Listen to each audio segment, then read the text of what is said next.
Bonjour à tous et bienvenue dans ce nouvel épisode.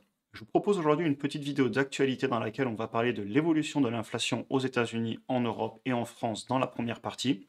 Je vous ferai ensuite quelques commentaires sur des facteurs qui risquent d'avoir de l'influence sur l'inflation à venir, avec notamment le pétrole, le cours euro-dollar ou encore le logement. Et on finira la vidéo avec les échéances à venir pour les banques centrales sur les taux directeurs et aussi l'impact que ça peut avoir sur les marchés. Et on prendra pas mal d'exemples techniques, notamment sur le S&P 500. Alors juste avant de passer sur l'inflation, je le rappelle d'ores et déjà, je n'évoque pas tous ces sujets dans une optique de faire du court terme ou du trading. J'investis personnellement sur le long terme en tant que particulier sur des ETF et des actions individuelles et je partage sur cette chaîne YouTube ma vision du marché, ce que je compte faire et simplement mon parcours d'investisseur afin qu'on évolue et qu'on apprenne tous ensemble entre passionnés et chacun prend ses responsabilités, ses décisions et évidemment je ne vous donne pas de conseils. Donc premièrement, l'inflation est sortie hier aux États-Unis. On est sur un an à 6% d'augmentation et à 5,5% si on enlève l'alimentation et l'énergie, qui sont des choses que les banques centrales contrôlent très peu, tout simplement parce que ce sont des marchés mondiaux, et donc c'est les marchés qui contrôlent principalement les prix avec l'offre et la demande sur l'alimentaire et l'énergie.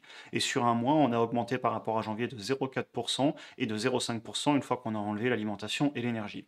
Donc je vais vous montrer directement les tableaux qu'on peut obtenir sur Internet très facilement sur les sites officiels du gouvernement américain. Donc on retrouve effectivement ici l'augmentation de 6% sur 12 mois et de 0,4 sur février. Donc ensuite, vous avez toutes les catégories réparties en dessous et vous retrouvez ici, une fois qu'on a enlevé l'alimentation et l'énergie, avec le fameux 0,5 et le 5,5. C'est intéressant pour moi de le regarder aussi avec des graphiques. Donc là, vous regardez l'évolution sur 12 mois de l'inflation aux États-Unis, de toute l'inflation calculée par le gouvernement, et on voit qu'on est effectivement en baisse depuis maintenant de nombreux mois. On a atteint les 6, alors qu'à l'époque, si vous regardez, en juin, juillet, on était entre 8 et 9, donc on était beaucoup plus élevé, donc on a une belle tendance baissière.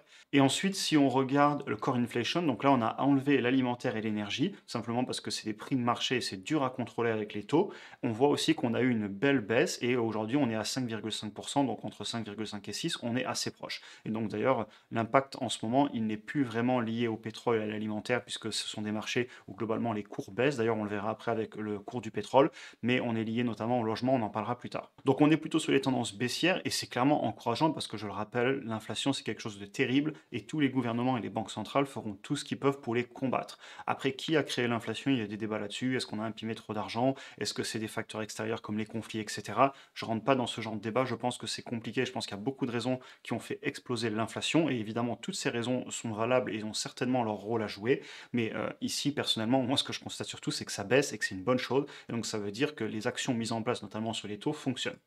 Ensuite, on va aller voir au niveau de l'inflation en Europe et en France. Donc on voit ici 8,5 sur un an en Europe contre 6,2 sur un an en France et on est à égalité une fois qu'on a enlevé l'énergie et l'alimentaire à 5,6. Si on va voir les graphiques, je vais vous les montrer ce que c'est parlant. Si vous prenez l'Europe, on voit que pareil comme aux États-Unis, on a fait un pic, bon un petit peu plus tard, on l'a fait en octobre au lieu de l'avoir fait en juin, juillet. Cependant, depuis quelques mois en Europe, on a une baisse. Alors on est toujours à 8,5, c'est très élevé, mais ça baisse. Et si vous prenez, quand on a enlevé donc l'alimentaire et l'énergie, donc on est sur le core inflation, ça continue de monter.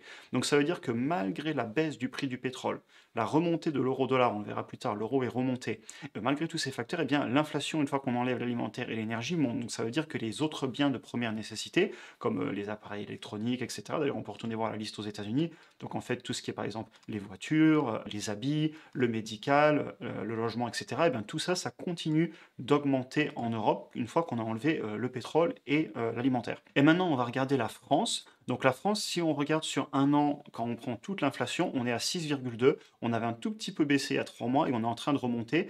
Et on stagne depuis 7-8 mois. Et si vous regardez par rapport à un an, on est plus élevé. Et si vous regardez une fois que vous avez enlevé l'alimentaire et le pétrole, eh bien c'est comme en Europe, en fait, on est en train de monter. Donc malgré l'euro qui soit remonté, qui donne plus de pouvoir d'achat sur les marchés internationaux qui sont échangés en dollars, et ensuite, on pensera aussi à l'alimentaire qu'on a enlevé ici, même si les cours ont tendance à baisser sur certaines matières premières alimentaires, eh bien, les prix dans les magasins commencent à être répercutés que maintenant, puisque c'est des négociations trimestrielles. Je ne vais pas rentrer dans ce genre de sujet, on en voit beaucoup parler dans les journaux, etc. Et donc oui, clairement, les prix continuent à monter dans les magasins, et donc ça se ressent au niveau de l'inflation. Donc voilà pour le bilan. Maintenant, ça va nous permettre d'ouvrir le sujet. Donc tout d'abord, je voudrais parler du pétrole, du logement et du cours euro-dollar qui ont en fait des impacts énormes sur ces résultats d'inflation. Tout d'abord, si vous prenez le pétrole, il a bien baissé depuis quelques quelques mois. Et là, si vous regardez, on est quand même pas loin des 70 $. Alors, on n'est pas aussi bas que ce qu'on a été, par exemple, durant la crise de la pandémie, où on était même parti en négatif ici, extrêmement bas, on le voit en mars 2020. Cependant, c'est encourageant parce qu'on n'est plus au-delà des 100 $. Et si ça continue à baisser, eh bien tant mieux. En même temps, c'est pas incohérent. Les gens commencent à moins voyager, il y a moins d'argent, il y a beaucoup d'inflation, donc on a moins d'argent pour vivre au quotidien. On le voit sur le personal saving rate aux États-Unis, les personnes ont beaucoup moins d'argent qui reste à la fin du mois, donc forcément moins de dépenses, on fait plus attention, et donc il y a moins de demandes sur le pétrole et il baisse. Donc c'est plutôt une bonne chose pour l'inflation et le pouvoir d'achat. On va aussi aller voir le cours euro-dollar, ça c'est important pour l'Europe parce que le pétrole est acheté en dollars, beaucoup de denrées alimentaires sont achetées en dollars, et si vous regardez, depuis octobre 2022, on s'est bien repris, on est aujourd'hui entre 1,05 et 1,10, on se balade, et on voit qu'on a remonté un petit peu, et il faut savoir aussi que vu que l'inflation est en train d'augmenter encore en Europe, ou en tout cas en France elle augmente, et en Europe elle est quand même beaucoup plus élevée qu'aux États-Unis, et bien clairement si l'Europe venait à remonter ses taux directeurs pour combattre l'inflation plus fortement que ce que pourrait le faire la Banque centrale qui, elle, a déjà augmenté bien avant, ils ont commencé avant, et ben dans ce cas-là, ça pourrait clairement renforcer l'euro, puisque si les États-Unis venaient à faire stagner leurs taux et l'Europe continue à les monter, ça pourrait faire monter l'euro. Évidemment, c'est que de la spéculation. Moi, je ne trade pas sur l'euro, je ne fais pas de forex, je ne fais pas de CFD, je fais de l'investissement long terme. Cependant, ben, moi, c'est important de le regarder quand même parce que ça a un impact sur l'économie, sur notre argent, nos euros au quotidien, et donc l'inflation. Et donc, c'est quand même encourageant. Je ne sais pas ce que fera l'euro-dollar, je ne veux pas spéculer là-dessus, mais je voulais le montrer. Maintenant, je tiens à parler du logement. Le logement, je vais vous le montrer dans ce tableau, notamment aux États-Unis. Là, vous avez en fait une colonne de l'impact de chaque catégorie sur le calcul de l'inflation. Et si vous regardez, on prend shelter, on est à 34,39%. Et l'impact qu'il y a eu sur le mois de février, on a eu une augmentation de 0,8. Donc en fait, si vous voulez, l'augmentation du prix des loyers est encore en cours aux États-Unis, et là, ça impacte très très très fortement le CPI.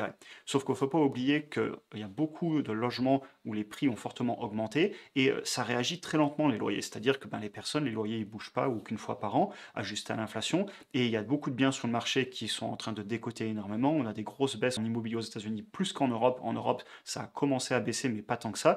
Et donc, je ne serais pas étonné, et là c'est mon avis personnel, de voir justement cette valeur sur le logement baisser dans le temps. Et si le shelter, donc le logement, venait à corriger aussi, en tout cas d'un point de vue de l'inflation, si l'inflation venait à augmenter beaucoup moins sur le logement, eh bien clairement, ça pourrait avoir un sacré impact sur l'inflation à la baisse, et ce serait très positif. C'est pour ça que je voulais en parler, et c'est un chiffre que je surveille de près. Et quitte à être ce tableau, je voulais aussi vous montrer que vous voyez par exemple tout ce qui est énergie, pétrole, etc. On a plusieurs points où on est en déflation, donc les prix sont en train de baisser sur le pétrole, etc. On l'a vu. Cependant, l'impact il est faible parce que l'impact de toute l'énergie, c'est seulement 7% du calcul de l'inflation. Et en même temps, c'est pas incohérent puisqu'on dépense généralement un petit peu plus en loyer que ce qu'on va dépenser en essence par exemple. On continue la vidéo et je tenais à vous parler des décisions à venir pour les banques centrales. Donc clairement, la Banque centrale américaine, la Fed, le prochain rendez-vous, c'est le 21 et le 22 mars 2023. Et généralement, à la fin de ces réunions, on a des informations sur comment la Banque centrale américaine voit l'économie, l'inflation, l'évolution et qu'est-ce qu'il compte faire dans le futur, notamment sur les taux, ce qui est très important. Si vous prenez les taux, on regarde ici la courbe depuis les années 60, on voit qu'on a eu une explosion des taux dans les années 80, c'était avec Paul Volcker et c'était quand l'inflation a explosé.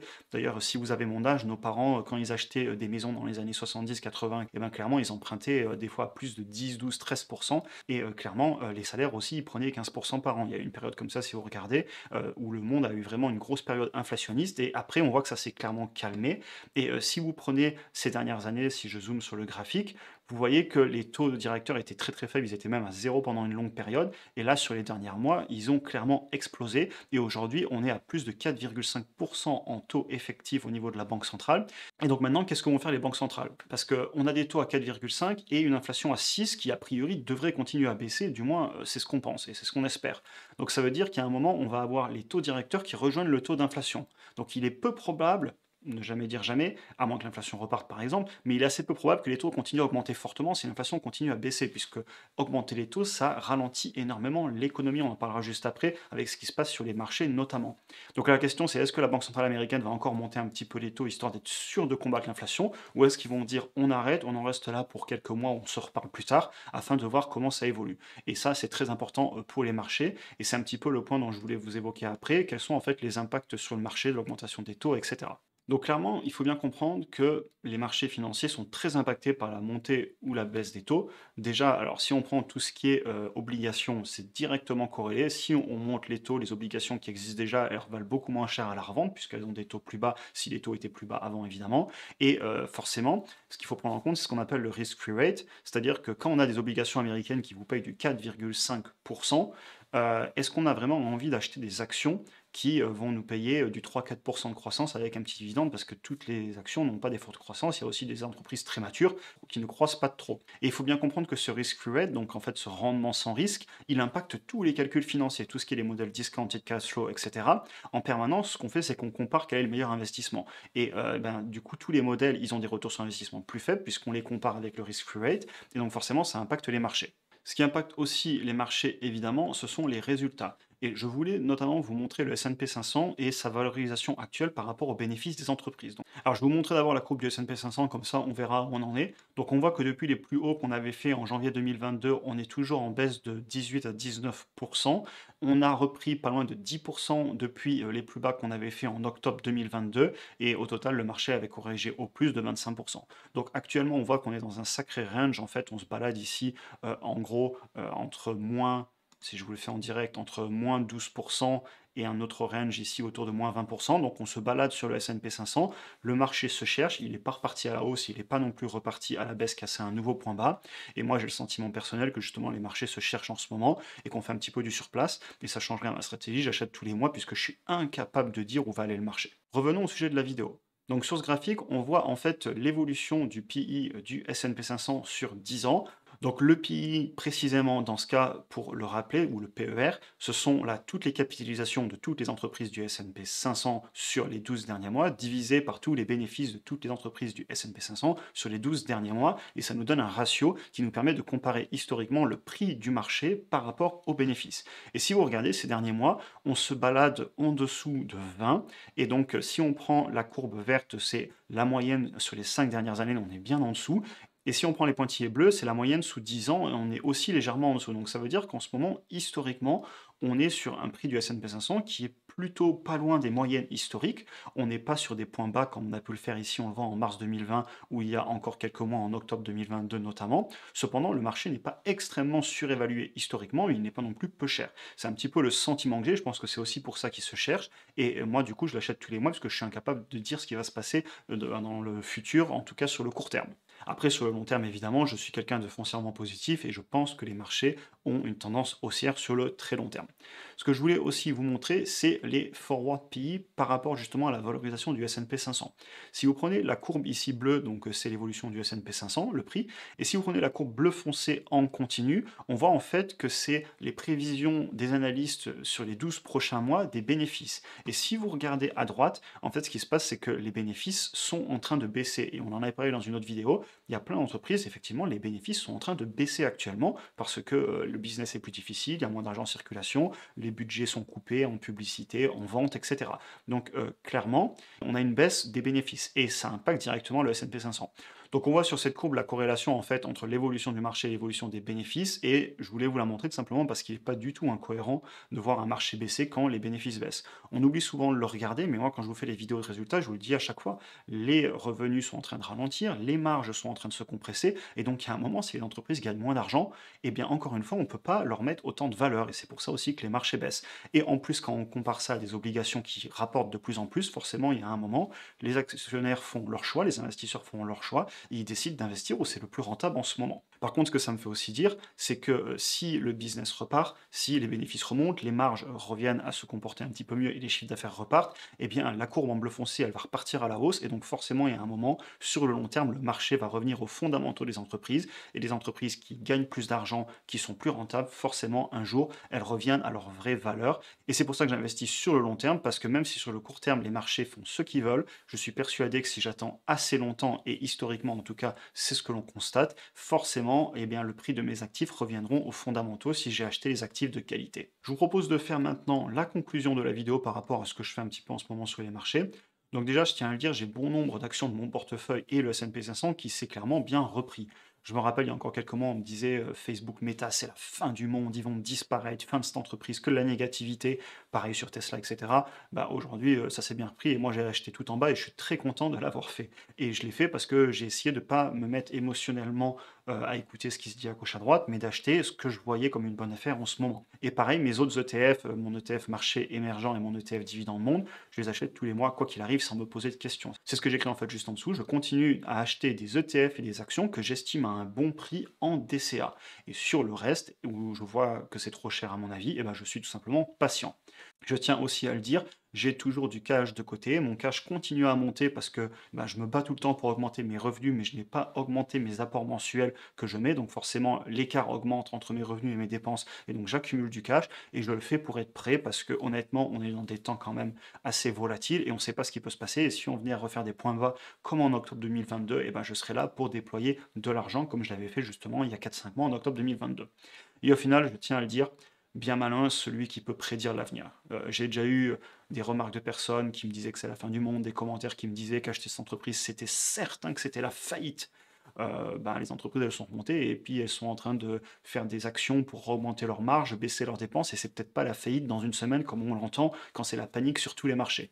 Donc, bien malin celui qui peut prédire l'avenir. Moi, je peux pas, je suis pas là pour ça. Du coup, ce que je fais, c'est que j'investis sur des actifs en essayant d'être impacté le moins émotionnellement possible. Et c'est très dur. Et je suis impacté émotionnellement quand tout le monde, quand le portefeuille baisse, bah, ça fait mal. C'est l'aversion à la perte. Quand on gagne, on a beaucoup moins de plaisir que quand on perd, on a de la douleur. Donc voilà, je voulais quand même faire une conclusion sur ces quelques points. Je sais que je le répète assez souvent, mais c'est vraiment les fondamentaux de ma stratégie que j'utilise et je m'y tiens. Et c'est ce que je partage avec vous sur la chaîne. C'est tout pour aujourd'hui. N'oubliez pas de vous abonner pour ne rien manquer des prochaines publications si vous êtes nouveau sur la chaîne. Vous trouverez également des liens utiles dans la description pour approfondir vos connaissances en matière de bourse et de développement de vos finances personnelles. Si vous avez apprécié cet épisode, eh bien n'hésitez pas à le liker pour soutenir la chaîne. Et aussi, vous pouvez aller me suivre sur Instagram où je poste du contenu un petit peu différent.